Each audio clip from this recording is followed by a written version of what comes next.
Assalamualaikum warahmatullahi ta'ala wabarakatuh. Mantap. Sehat semua? Ya, alhamdulillah. Puji syukur kepada Allah Subhanahu wa taala. Saya senantiasa berdoa agar kalian dalam keadaan sehat walafiat semuanya. Begitu juga lah, kalian doakan juga saya. Kami semua guru-guru kalian dalam keadaan sehat walafiat. Anak-anak Bapak sekalian, jangan lupa bersyukur kepada Allah Subhanahu wa taala. Karena Allah Subhanahu wa taala memberikan nikmat kepada kita. Bayangkan kalau nikmat Allah Subhanahu wa taala Allah tarik, Allah ambil, bagi kita berapa duit yang harus kita bayarkan. Kalau ingin bersyukur kepada Allah Subhanahu wa taala, kurang juga mendekatkan diri kepada Allah Subhanahu wa taala, pergi tuh ke rumah sakit. Berapa banyak orang yang menghirup oksigen harus membayar ratusan bahkan jutaan. Kita gratis, free. Selawat kepada Rasulullah SAW jangan pernah tinggalkan, karena beliau adalah kekasih Allah, karena beliau yang memberikan syafaat kepada kita. Amal ibadah kita ini masih sedikit. Allahumma sholli ala sayyidina Muhammad wa ala ali sayyidina Muhammad. Anak Bapak sekalian, yang lalu kita berbicara tentang kiamat, hari kiamat, hari akhir, di mana itu akan terjadi. Seseorang akan meninggal dunia, itu kiamat sughra. Alam semesta ini akan hancur semuanya. Bumi akan berantakan, planet-planet akan bertabrakan. Ya? Berakhirlah kehidupan dunia. Itulah yang dinamakan dengan hari akhir yang sesungguhnya, hari kiamat yang sesungguhnya. Anak Bapak sekalian, ingat bahwa peristiwa hari akhir itu mempunyai rentetan-rentetan, mempunyai proses. Ya? Maka proses inilah yang harus kita pahami, bahwa orang yang akan mati itu juga ada prosesnya, bahwa Allah Subhanahu wa taala memberikan kepadanya tanda-tanda kematian. Ya, tanda-tanda kematian itu ada yang sakit, ada yang dibilang orang buang tabiat kadang-kadang, ya kan? Yang jelas kita nggak tahu kapan kita mati. Kita nggak tahu kapan kita akan meninggalkan dunia ini. Bersyukurlah kepada Allah Subhanahu wa taala pada saat ini kita semuanya masih bisa menghirup, ya, udara secara gratis.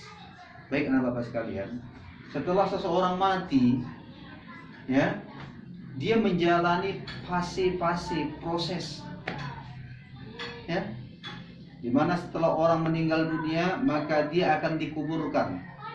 Kubur itu nanti akan menjadi taman dari taman-taman surga, dan ada juga yang kubur itu menjadi neraka, tempat siksaan bagi dia. Mau? Tentu nih. Nggak ada yang mau, ya kan? Maka marilah sama-sama anak-anak Bapak yang dimuliakan Allah Subhanahu wa taala, kita persiapkan bahwa alam barzakh tidak ada yang mengetahui tempatnya di mana, karena ini adalah Allah. Alam kubur di mana kita merasakan, ya, kubur kita itu menjadi taman dari taman-taman surga. Dibangkitkan Allah orang yang berwajah baik yang akan menemani kita nanti sampai ke hari akhir, sampai ke surga. Ada juga yang menjadi lubang dari lubang api neraka. Allah jadikan kuburnya itu sebagai tempat siksaan. Dibangkitkan orang yang jelek wajahnya, bau busuk, sampai hari kiamat. Itulah yang akan menakut-nakuti dia dan akan menjadi temannya. Na'udzubillahi min dzalik. Disiksa di alam kubur oleh malaikat Zabaniyah. Ya? Dan yang ingat, yang harus kamu pahami anak-anak Bapak sekalian, ada yang namanya Yaumal Ba'as, hari berbangkit, di mana setelah meninggal manusia ini akan bangkit seperti jamur di musim hujan. Ada satu zat di dalam tubuh manusia ini yang akan dikekalkan oleh Allah, yang dari sanalah akhirnya manusia ini akan tumbuh kembali atau bangkit dari kuburnya di Yaumil Ba'as. Yaumil Ba'as sampailah kepada Yaumil Hasyar, Yaumil Mahsyar, di mana semuanya dikumpulkan oleh Allah Subhanahu wa taala. Ada yang merasakan matahari seperti di atas kepalanya, ada yang sesak karena, ya, keringatnya, ada yang mencium rasa bau busuk, ada yang wajahnya hitam, ada yang wajahnya putih. yang menerima catatan dari sebelah kanan, yang menerima catatan dari sebelah kiri, ashabul yamin, ashabus shimal. Dan proses manusia itu dihisab, diperhitungkan. Yaumul hisab, bahwa satu batang korek api yang kita miliki akan ditanya oleh Allah Subhanahu wa taala, dari mana kita dapat.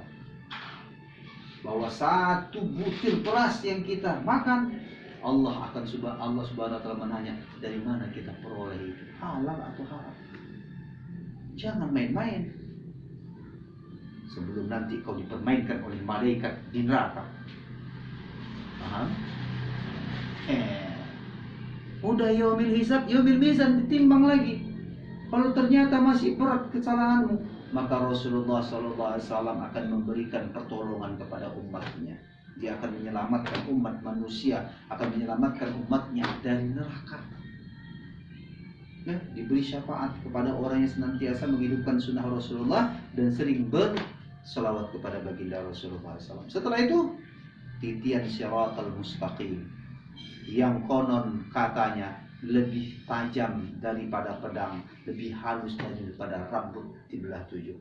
Pantas orang bilang, wah Pak, nggak ada yang masuk surga dong, karena sebelah sana adalah telaga Rasulullah SAW, di sana surga. Nggak ada, siapa yang bisa lewat? Sedangkan lewat di atas bambu satu aja payah, di atas tadi saja susah. Ini di atas rambut dibelah 7, berarti masuk neraka semua itu. Hei, ingat, itulah gunanya kurban itu, itulah gunanya ibadah itu gunanya sholat itu. Dengan kau berkurban, maka fasilitas menjalani titian siratal mustaqim itu berbeda-beda. Kalau besar kurbanmu, banyak kurbanmu, maka kau akan seakan-akan berada di atas airplane, pesawat. Ya kan? Tapi kalau kau pelit, sudahlah, kau akan tergelincir ke dalam neraka itu. Baik, anak-anak sekalian, surga dan neraka adalah akhir dari kehidupan umat manusia ini. Yang jelas, beramal ibadahlah, ikhlaslah, maka Allah Subhanahu wa taala akan memberikan keridhaan. Kalau Allah sudah ridho kepada kita, maka Allah akan berikan kepada kita surga yang maha indah. Demikian, tetap jaga kesehatan, semangat. Besok hari harus lebih baik daripada hari-hari sebelumnya. Wallahu muwaffiq ila aqwamit thoriq. Wassalamualaikum warahmatullahi taala wabarakatuh. Cilun. Bye.